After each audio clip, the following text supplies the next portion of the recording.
Good evening, everybody. Welcome to tonight's Top Talk session. Hi, Emily. I know I've got you there. How are you doing? Hi, I'm good, thank you, Jay.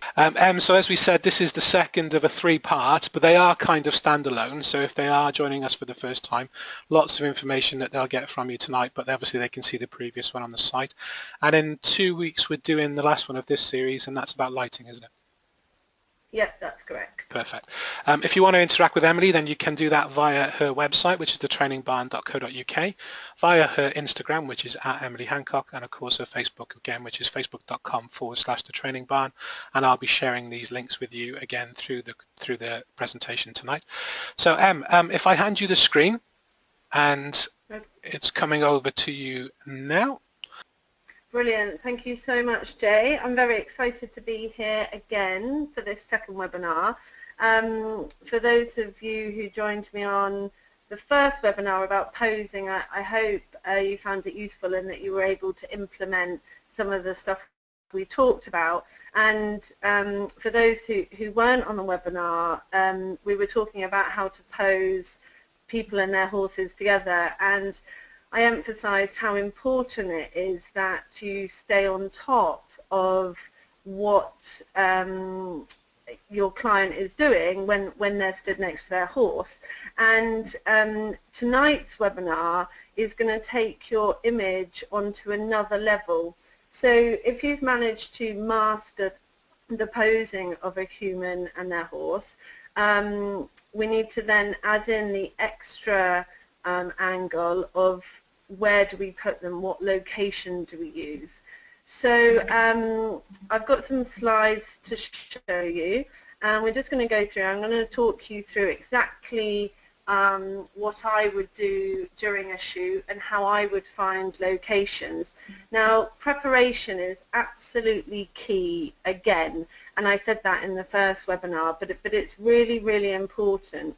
So when I turn up to a photo shoot for a client, other than the normal kind of hellos and how are you doing, the polite kind of conversation, my next big task would to be to go on a scouting hunt to find locations. So I'd just say to the client, is it all right if we just have a 5-10 minute walk around the property, and can you show me where we can't go, and also where we can go. So I'll have a notebook and a pen, and while we're chatting, and it will just be, you know, nice chat, you know, how's the weather, how's your day been, that kind of thing. And as we're walking, the client will say, okay, so we're not allowed on the lawns, for example, but we can go over here, we can go in these fields, we can go, you know, in the stable block or out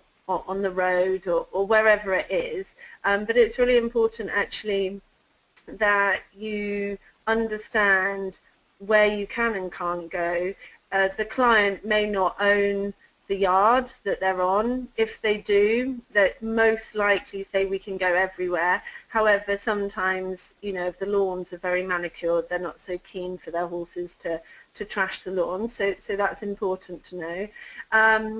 But I will, as we're walking, I will make sure, excuse me, that I will look 360 degrees. I will keep turning my head left, right. I'll look behind me, because you can often miss locations if you're just focused in one direction.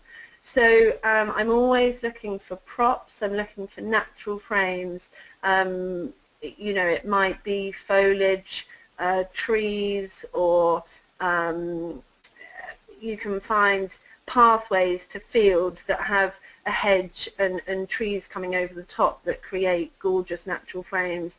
So I'm always on the lookout for those sorts of things.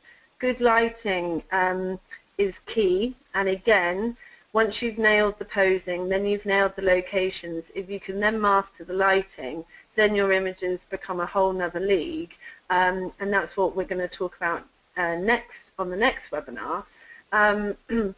You want to look to add things of interest. So it might be that they have very quirky stables, or they have beautiful flowers and foliage everywhere. You know, you're just looking for extra things to add in the photos that won't distract from the horse and owner, but will add something a little bit special to your images.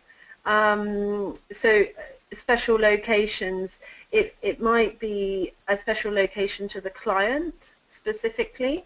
They might say, oh, you know, down the road 5 minutes, there's this beautiful stream and we always hack there. So I would always look to use a location that's just maybe down the road on a hack, or somewhere slightly different for the client. The most important thing, of course, and I always say it in all my training, is safety comes first, 100%. You do not want to have any kind of accident when you're photographing horses. And I can honestly say that from a bit of experience, because I've had a few scenarios, one of which we lost temporarily a very, very nice dressage horse. It decided to gallop off in the opposite direction with the owner standing there looking rather bewildered as to why it had galloped off. But, you know, we want to avoid any craziness. So once we've finished the walk, I've got a list of maybe 15 different locations that I think I might like to use. Now the chances are I'm not going to use 15 locations. I might use 10, I might use 8, I might use 14.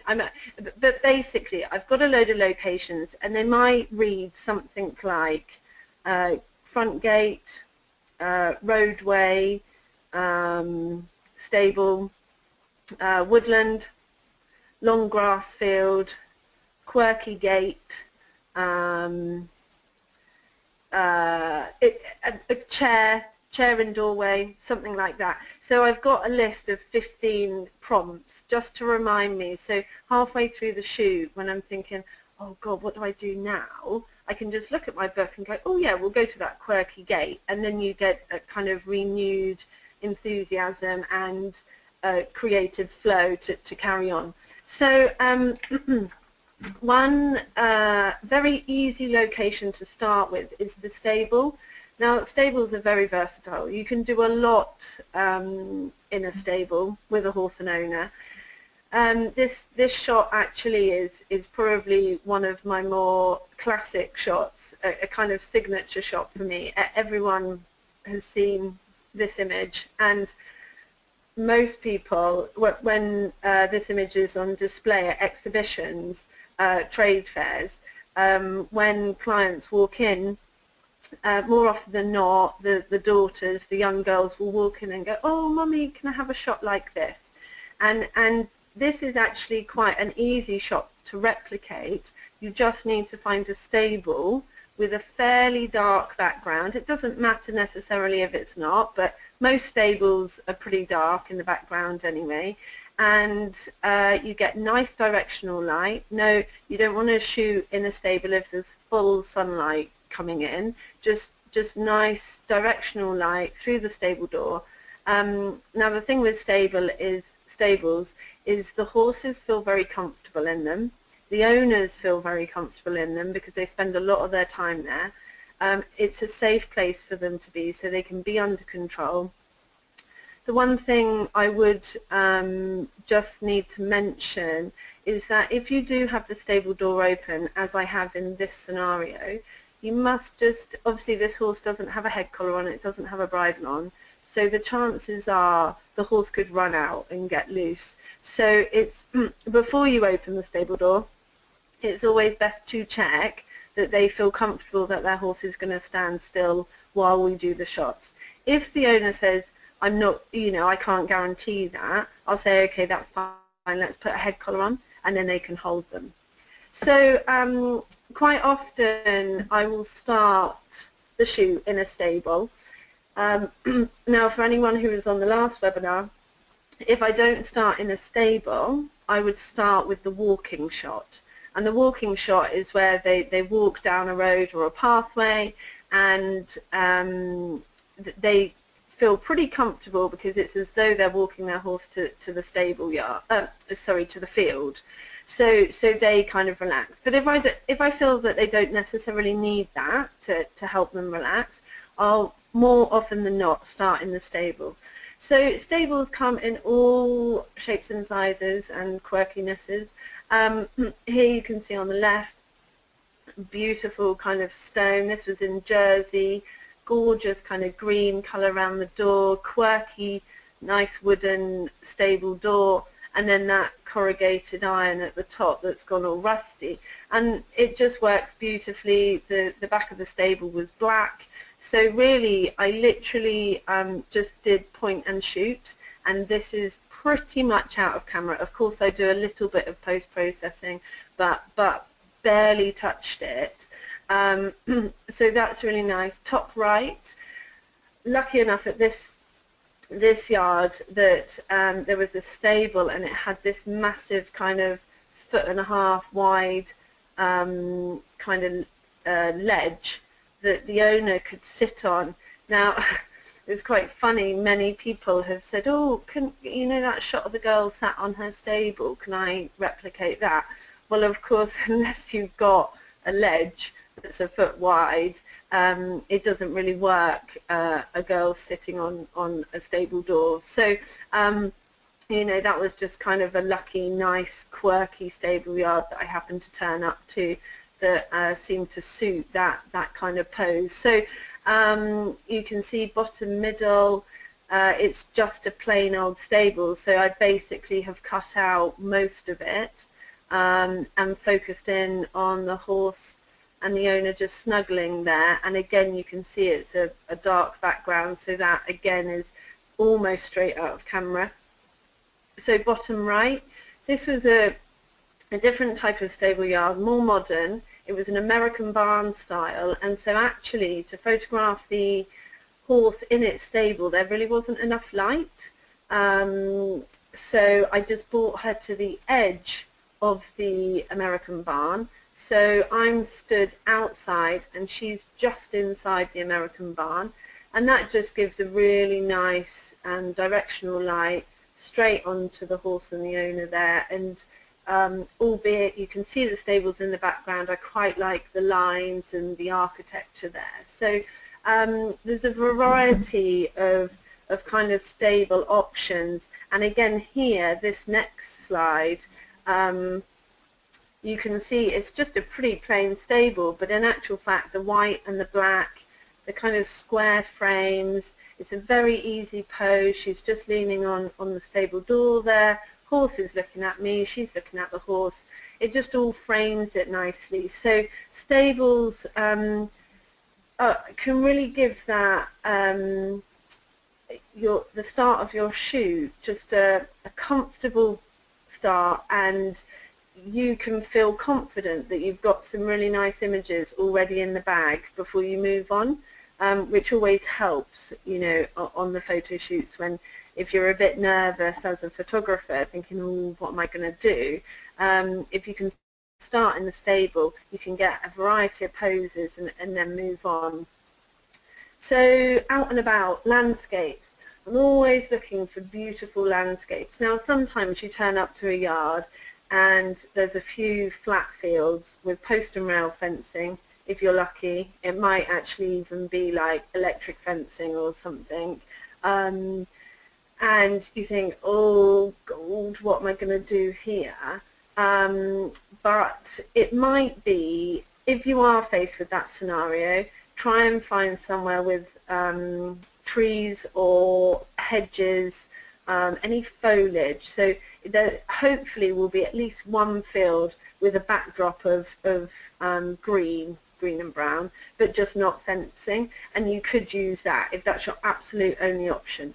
More often than not, yards are located within nice countryside or woodlands or whatever, so it might be that you can trip down the road to find some incredible locations, but you want to look for somewhere a bit different, somewhere that you can do a bit of a wow shot. So you've got to be cautious that it can't be a scary place for the horse or the horses to be. It's certainly not dangerous. You may know of one of my photographs of a young girl. She's riding a horse bareback, and we're on the top of some cliffs. So there's sea behind us and cliff just kind of the other side of her. And it does look like we could be in a rather precarious position, but in actual fact, it was a very safe location because just below her there was a much bigger ledge where if her horse did spook, she would be quite safe if she ended up just at the step down. So it is very important. Like I said, safety comes first, but you want to keep it easy, you want to keep it fun. So horse owners, I mean, for example, I was on a photo shoot today with a training client, and we had two horses, both of which were rather skittish, and there were points where the owners started to get a little bit tense, and I kept saying, look guys, don't worry. It was a mum and daughter. I said, don't worry, just let the horses do as they want, it's fine, don't worry about us, we'll keep just shooting when we're ready. And you know, if horses, when they go into new locations, they can get all uppity and a bit on edge, if you like, and it's important just to remind the client that it's fine, it doesn't matter, just to relax, because the owners feel pressure that they want you to get the good photographs because they want good photos. So it's really important that you stay calm, make sure that when you pick a location, the horses are going to be happy. And I will always just ask the client, will your horse be okay if we go down the road? You know, will he be okay to handle? And they'll either say yes or no, and that will determine whether you use that location or not. Now, for example, a shot like this on the left, you know, there's a nice wide shot here, but there's many more shots in this image, and I would zoom in, sort of do a 3/4, so kind of above the knees and above his head, and then I'd go in even closer, maybe just for the for horse heads, and then I might do a portrait, you know, a long upright with a bit of sky at the top or more purple at the bottom. And so remember, even in your big out and about landscape shots, your big beautiful scenery, remember to do all the close-ups as well. So you can see here top left, we've gone to a nice woodland. This actually was on a training day, so they specifically said they'd quite like photographs at this particular woodland. So we found a nice log for the owner to perch on, and then shot around that pose and that location. Top right here is in a poppy field. I didn't realise how dense poppy fields are and how sticky they are.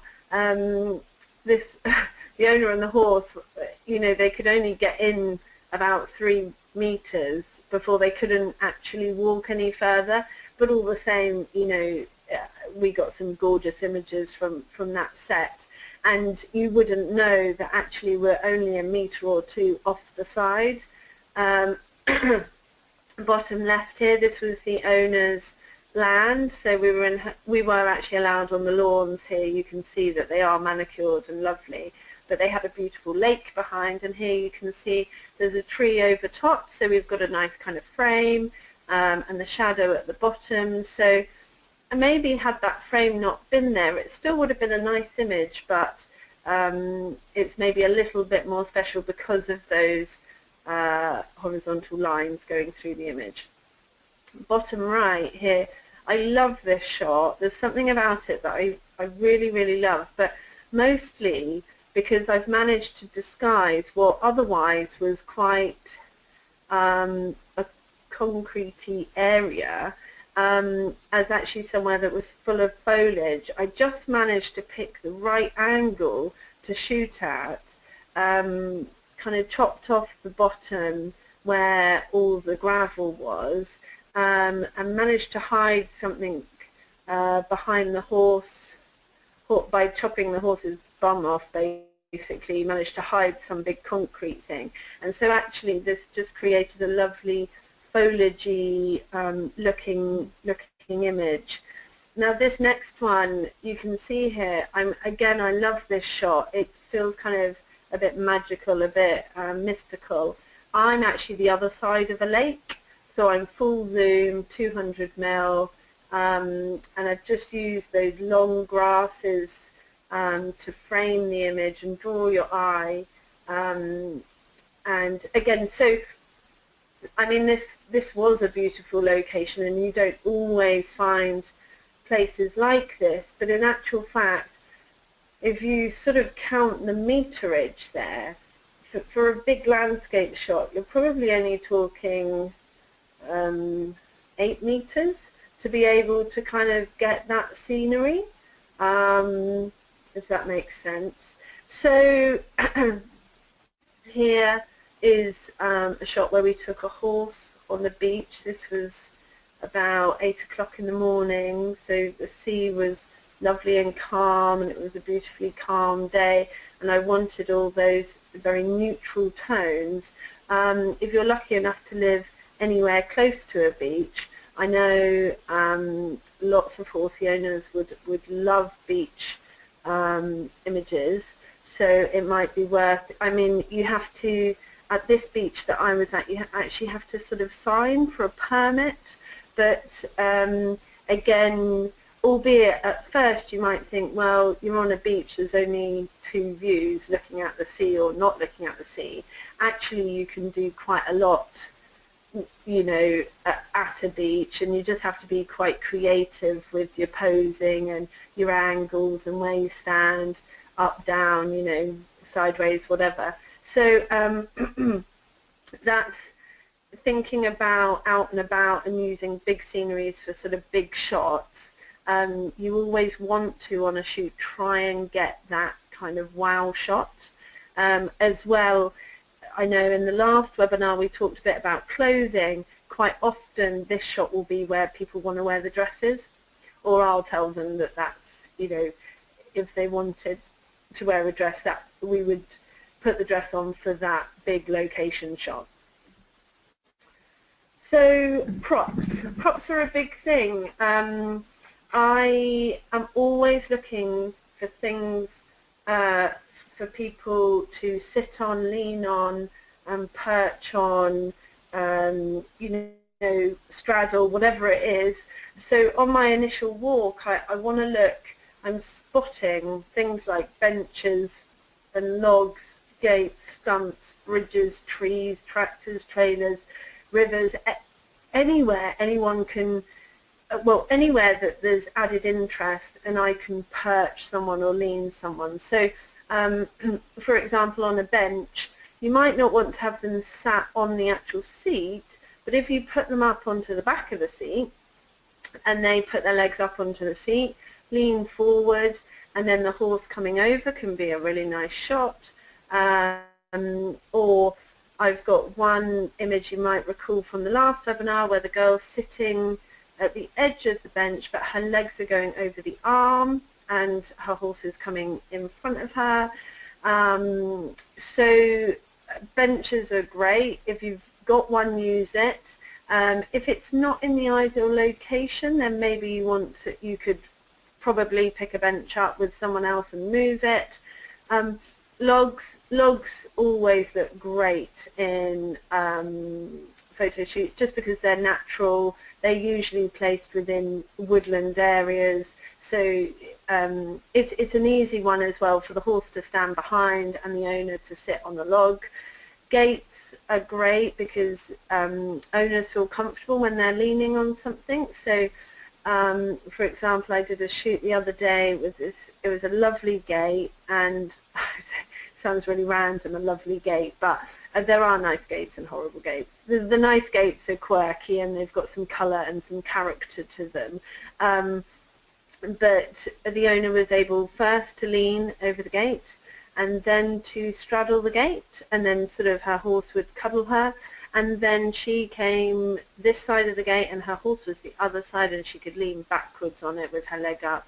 So again, gates offer quite a bit of variety. Stumps, you know, tree stumps for perching on, sitting on. Bridges, you can see here there's a bridge. So not only this shot, but we shot some images so that I could get the full colour of the bricks in the background. Trees are always great because of their, you know, they're natural again, and horses and owners, they need something to kind of feel secure where they can lean up against. Tractors and trailers, you have to be a bit careful because there is a safety issue here if you're close to big machinery, but if you're lucky enough to go onto a yard, and I'll show you a shot in a bit, but if you're lucky enough to go on a yard where there's a trailer or a tractor that you could perch the owner on, that always looks quite quirky and fun in the photos.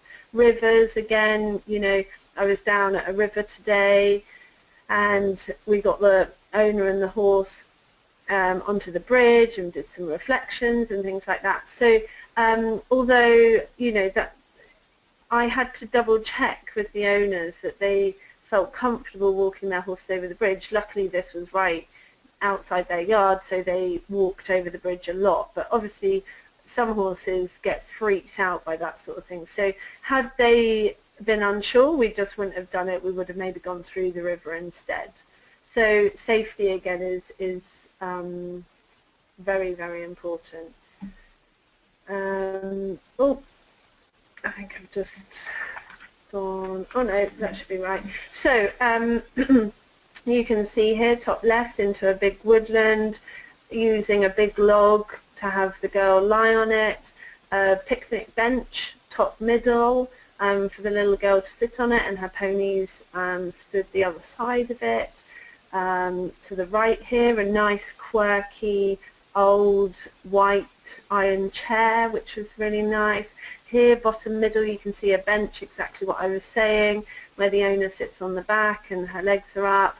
Now remember, you might recall me saying from the last webinar that I don't mind too much where the horse stands, and I'll tend to adjust myself depending on where the horse feels most comfortable. And so here in that bottom middle one, the horse was comfortable, stood behind, but had he come to the front, that wouldn't have been a problem. I could have maybe moved around to the right and shot from that angle. And again here, the bottom left, you see just a kind of normal old gate where the owner looks very comfortable and relaxed, and that's because she's able to lean on it and put her arm up there. So here's the shot I was telling you about with the trailer, which, I mean, I love this trailer. I love the blue in it. I love the quirky look in the horse's eye, thinking, what on earth are you doing up there, Mum? You don't usually sit on the back of a trailer. But it just works. It works. Had I put any more of the trailer in, I don't think it would have worked because it just didn't look quite right. But it's enough of a suggestion and enough of a prop to use and make a kind of a bit of a wow statement, because, you know, if this lady's mum was taking photographs of her on the yard, she wouldn't do this. So it's to make you stand out as well as a bit, you know, as a professional photographer, to add in props that make a difference to the images. So you can see here on the right, the girl right near the river. Now this little bit that she sat on, actually it was quite narrow, and I was a little bit worried at first about the pony because I didn't want the pony to swing its quarters round and sort of fall off the bank into the river. I mean, it wasn't deep, but I didn't want the pony to lose its footing. So we kind of discussed it, and she said, oh no, I'm sure he'll be fine.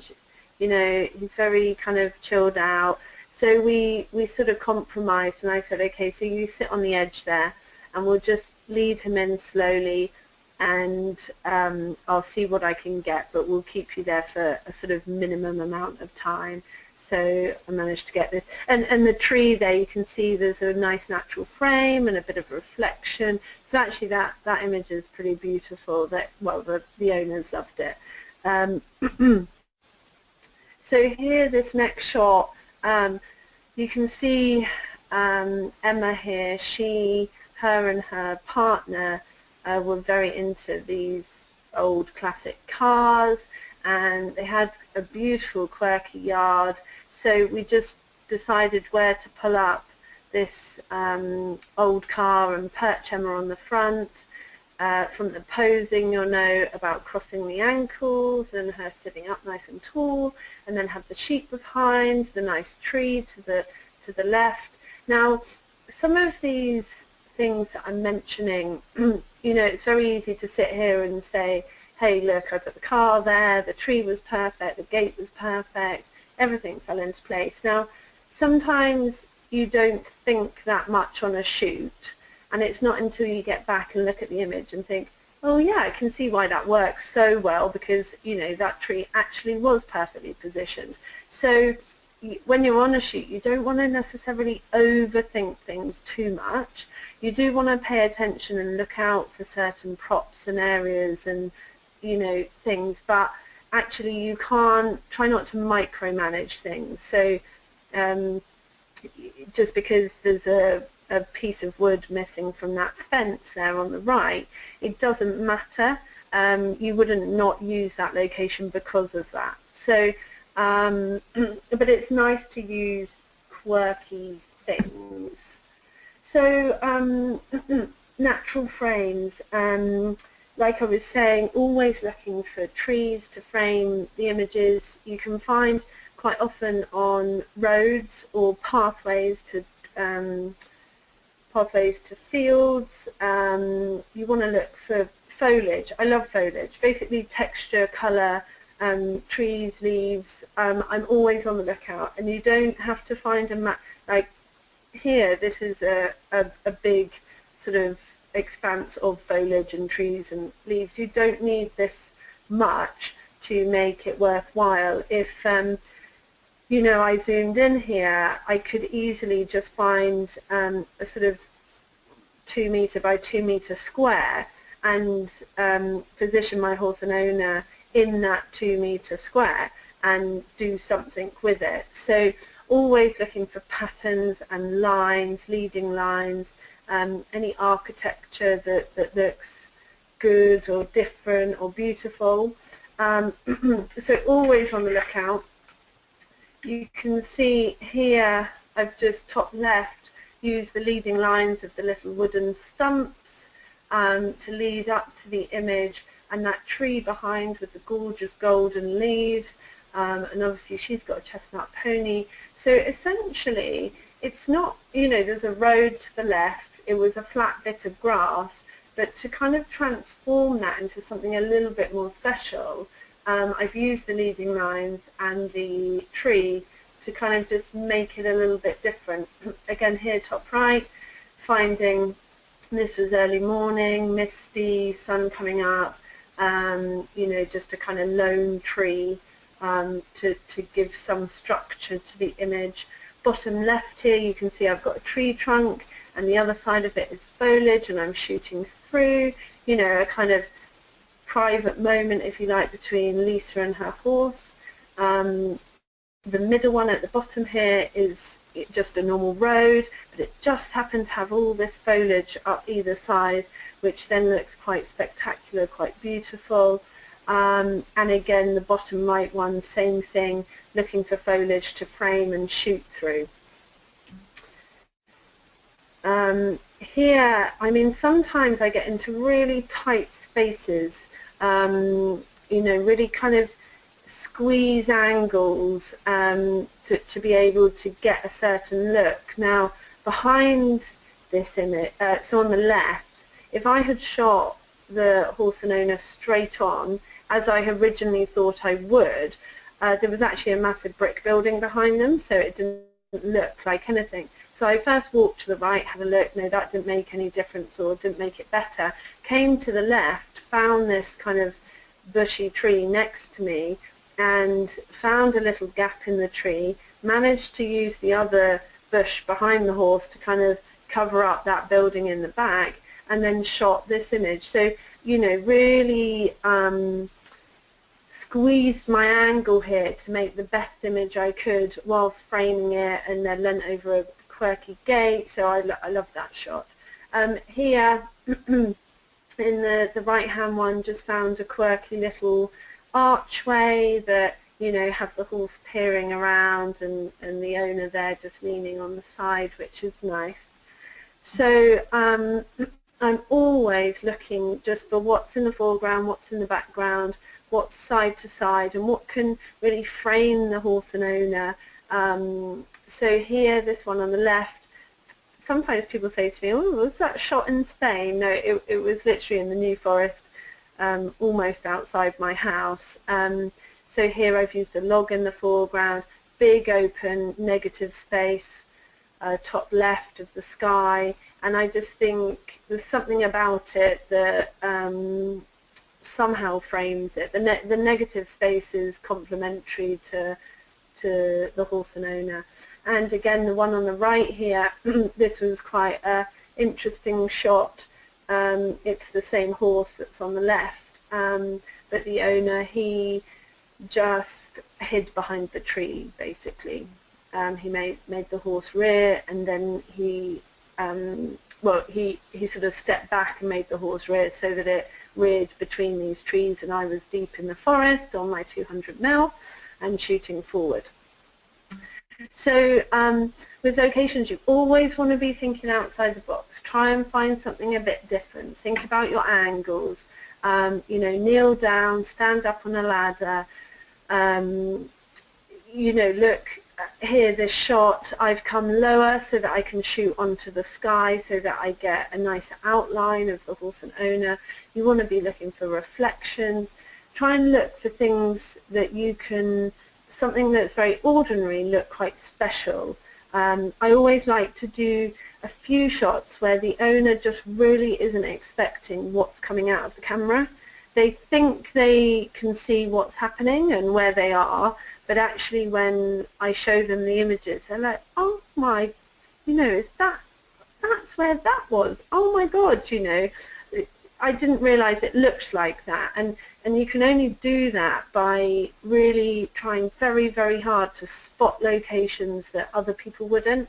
And this is one thing that I do think, you know, I've nailed in, you know, every time I go to a yard, I really try very hard to zoom into areas that the owner just didn't know existed. So here you can see top left, you know, just quite an ordinary gate, and it's actually, they're in a menage, which frankly I never photograph in the menage unless I have to, because they're quite dull places. But by moving my angle lower, I've managed to put the horse and the owner kind of in the sky, which then created a nice outline of them.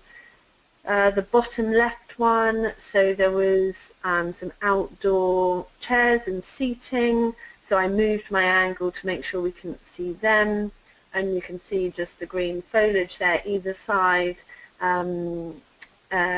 framing the little girl and her pony. And then here on the right, reflections, so using water as an interesting thing within the image.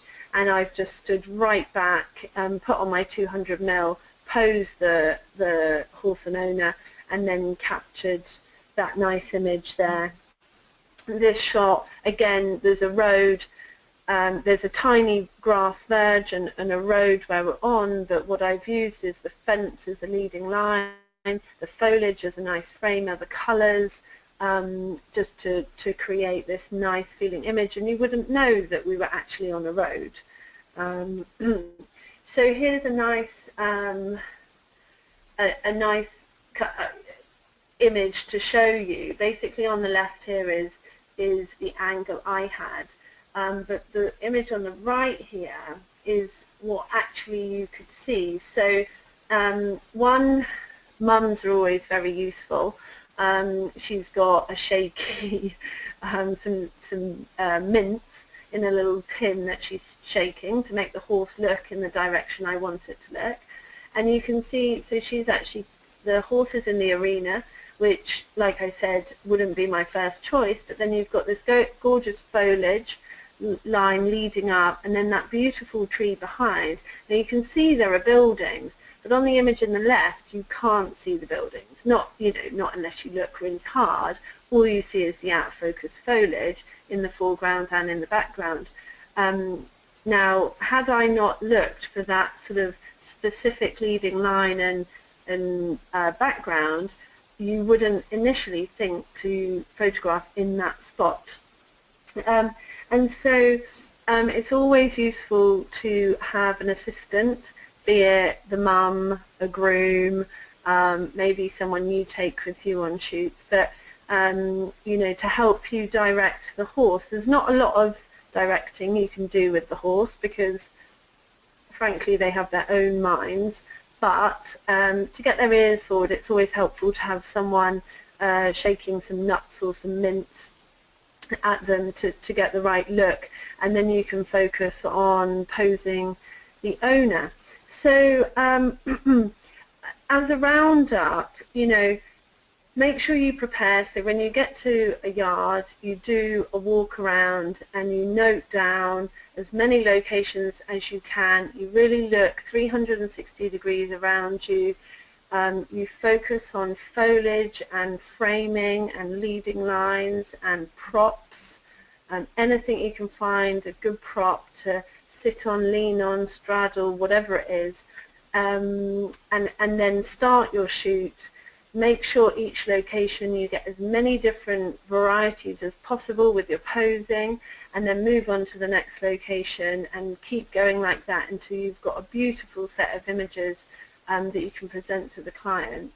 So I hope that webinar was useful, and you'll be able to take away some ideas there, and in your next photo shoot you'll be able to structure it so that you really know what you want to achieve from each set of images.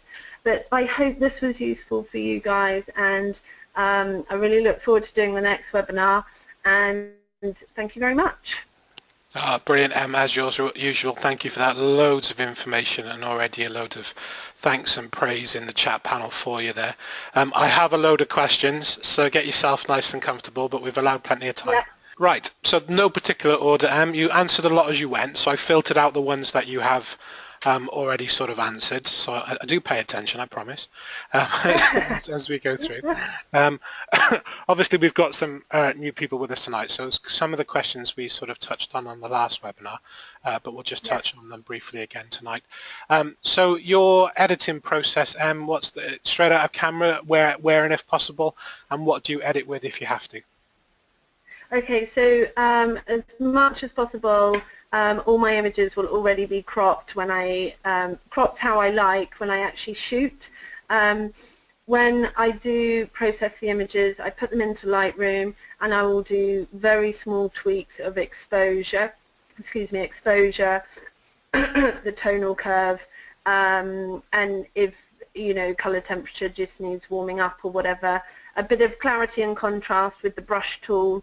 But other than that, I really don't do too much to the images. I do want to make them ping a little bit, but not. I never overdo the images. I don't want them to look unnatural, because obviously being horses, and if you're in woodland and stuff, if you're making images look unrealistic, then it's going to take away from that kind of natural feel. So very simple post-processing.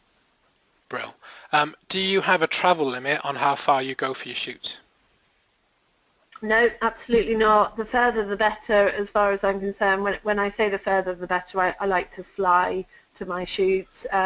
No, so I quite often will travel 2-3 hours to do a shoot, but as much as I travel to them to do the actual photography, they will also travel to me to do the viewing. So there's a kind of equal balance, if you like. And certainly if people are prepared to fly me somewhere nice around the world, I'll certainly go and do shoots wherever. So to be honest, the majority of my shoots in actual fact are probably over an hour's drive away. Brilliant. Okay, so you've answered that one. Oh, somebody must have had I noticed this one earlier. Somebody must have had a look at your website, and they asked about, you have some images on your website in a style where the horses are in action and it's quite blurred. I think I know the images they're on about.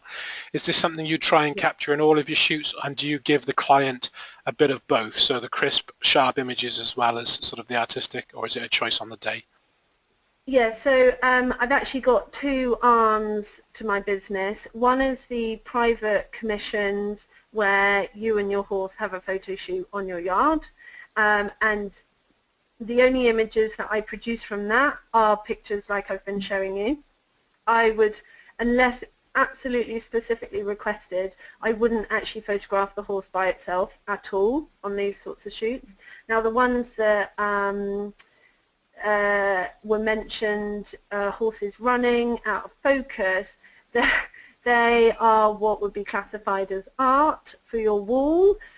So they are sold as interior art pieces. And the reason I started to go into that area, probably about 5 or 6 years ago now, is that I wanted to start building an archive of art that I could continue to sell time and time and time again, and have an extra arm to the business that meant I could shoot some work and then marketed it and be able to sell it you know, round the world to many different clients. So there's two arms to the business. So on a private commission, like the images you've seen today, no, they would not, I wouldn't shoot that style of photo on those days. And excuse me if you answered this in the first part of the first question about editing, but do you favour Lightroom, or are you Photoshop Bridge user? Yeah, just Lightroom. Lightroom, brilliant. I thought you did, but I was checking the questions out as you answered. Okay, so you talked, we did talk about safety, and question came through. If the rider says they don't want to wear the hat, what are your thoughts on that? Are you okay with it? Yeah, so if they don't want to wear a hat, I would only do photos with,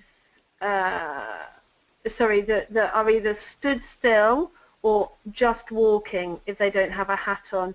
There's only, I think, been 2 occasions where the mum and daughter have said, oh, can you take a shot of me cantering, you know, without a hat on. And I've said, oh, are you sure, you know, I'm really cautious, I don't want anything to happen. And they're like, yeah, it'll be fine. They always do it. So 2 times out of probably 15 years where I've let them go faster than a walk. The rest of the time it would be a walk or standing still if they don't have a hat on. And when they get on the horse, they would have a hat on so that we could check that the horse was steady. And it would usually be in an arena before we went out without a hat on. So I'm just, you know, being doubly cautious if someone doesn't want to have their hat on. Brilliant. Okay, so we were talking about distances, and you were saying in your presentation that sometimes you could be as far away as, you know, across the other side of the lake. So do you prefer a 70 to 200 or a 24 to 70, or is it a big mixture of both depending on the image? No, I shoot 1 camera, 1 lens, and pretty much 1 setting. So if I'm on my Nikon camera, I'll have my 80 to 200 on. And for example, today when I was shooting, I was ISO 1500 because it was a bit dull, 4.5 aperture priority, and that was what I stuck at. Didn't shoot on anything else for the entire shoot. It means that I can have full focus on what the owner and horse are doing, and I don't need to focus on camera settings and changing lenses and whatnot. Brilliant, Liv. So you showed some images from the beach. Any tips on exposing for the sunlight on the beach? Which way, you know, is there tips and tricks for that one? No, shoot exactly the same as what I just said. I honestly, for the last 15 years, I've been shooting on that setting. Excellent. Yeah, that setting and that lens. That's why you know, my work looks quite consistent, because I really don't change anything. I'm less interested in that side than I am in actually capturing that real relationship and emotion between the horse and owner, because I know that that is what they buy into. That, you know, they're less fussy about what lens you're using to capture the image. So I've really focused my attention actually on the capture of the models instead of changing kit and stuff. Brill. Okay, so let me read this one to you. It's a bit a long-winded one, but it makes perfect sense and a good question. So, do you think clients prefer a photographer who is horsey? How much difference do you think it makes if you're able to speak the language? And are there any sources of equine information you'd recommend for the uninitiated among us? Okay, so just to make sure I try and answer all those pieces there. It certainly helps if you're horsey and if you can speak the lingo. However, your images are proof as to whether horsey people would want to buy from you or not. You can certainly learn how to photograph horses and be a very good equine photographer if you put time and effort in, even if you're not horsey. But it does help if you have some understanding of the way horses work and the sort of lingo that the owners use. I would recommend that you get a copy of the Pony Club manual and read from front cover to back cover, because the Pony Club manual basically covers all horse care, all tack, riding, breeds of horses. You know, it covers everything basically, and if you can read that front to back, you'll have a really good head start when you're talking to an equine client. And there was something else that was asked in that question that I think you nailed it, to be honest. Yeah? Yeah, no, I think you did, and actually, the last part of the question I never actually asked, is there a book, and you've just said yes, so you Oh, kind of right. answered. Yeah, so no, I didn't actually ask you that. No, I think you nailed that. I think we've got a similar question coming up anyway, so if we've missed anything, we'll catch up on that. But Okay. I think you were good there. Okay, so obviously a lot of the shots we've seen have been quite static today. I know when the movement's involved, are you still shooting one shot, or are you shooting bursts of images? Which do you tend to favour there? Always one shot. When I first started learning photography, when I had my first job, I was working for an event photographer, and he said very quickly to me, I want the shot that will sell, and I don't want all the other crap, that, you know, images that are rubbish.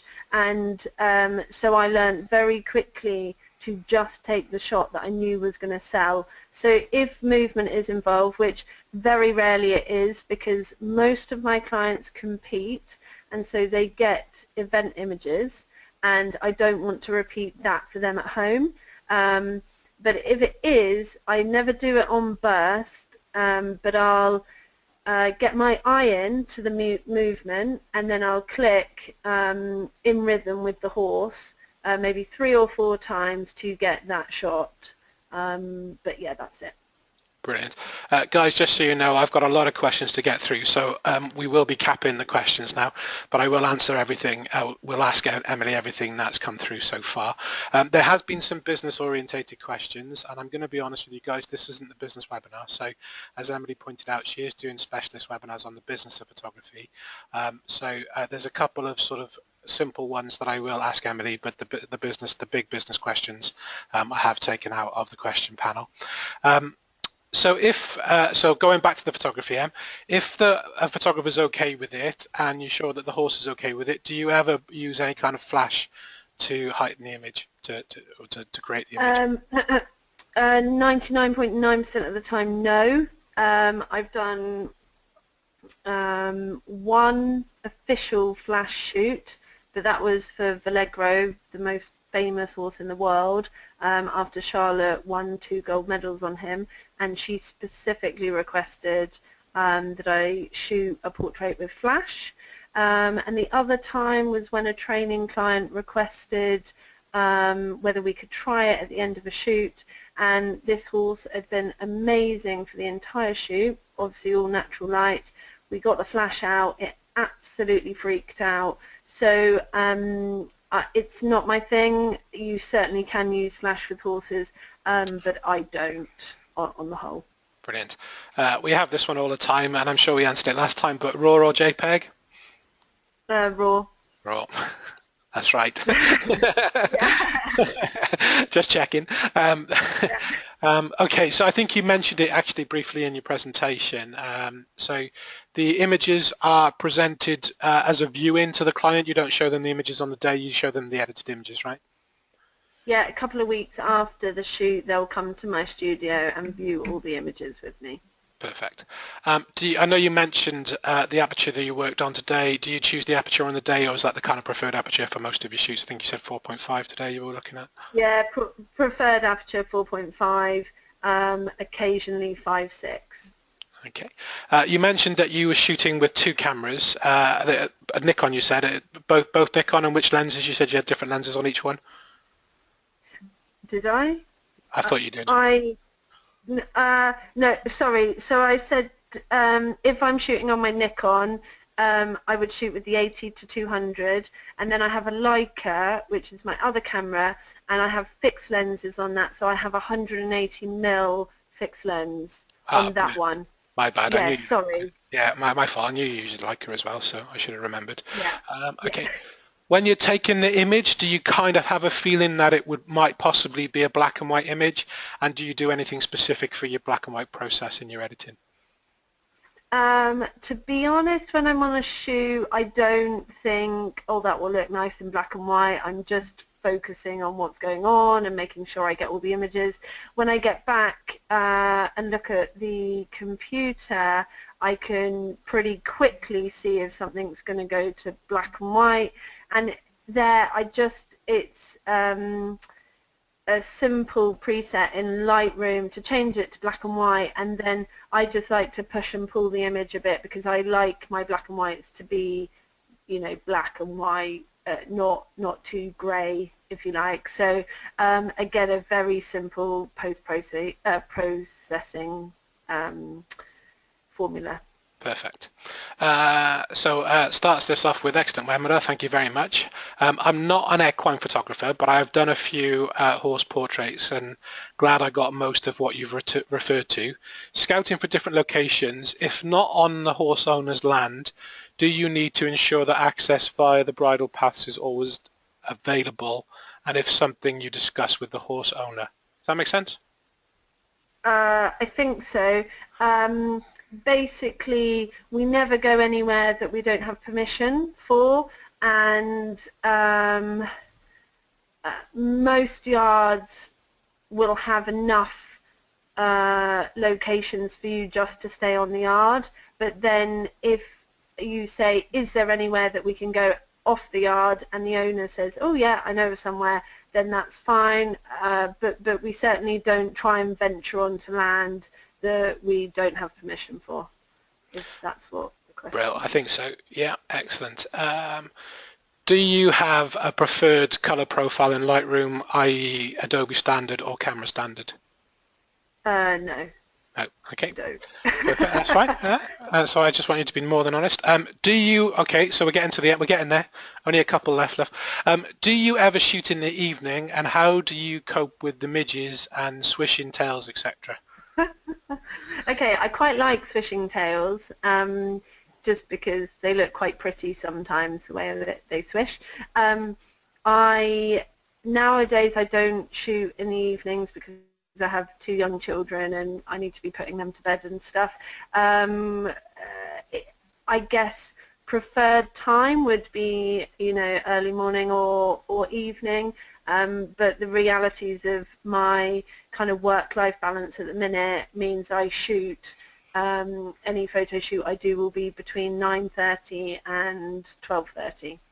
And you know, the end of the shoot is at 12 o'clock. So that's pretty much the way I roll at the moment, although the preferred time, obviously, if you can, would be to shoot in nice evening light. Brilliant. I think you might have answered this earlier. Are you metering in camera or using a light meter at all? Obviously, you're shooting with aperture. Which Just way do you? matrix metering. Perfect, brilliant. That's all of the questions, but I wanted to share this with you as we finish. So, excellent webinar, thank you so much. I've never photographed a horse, but now I'm inspired to have a go. We'll be searching my friends to see if anyone has a horse and wants a photo. I wouldn't have known where to start without Emily sharing your inspiration and knowledge. Thank you. So, That's very kind. I'm glad that it's been helpful. I'm really pleased. Thank you for that. Excellent.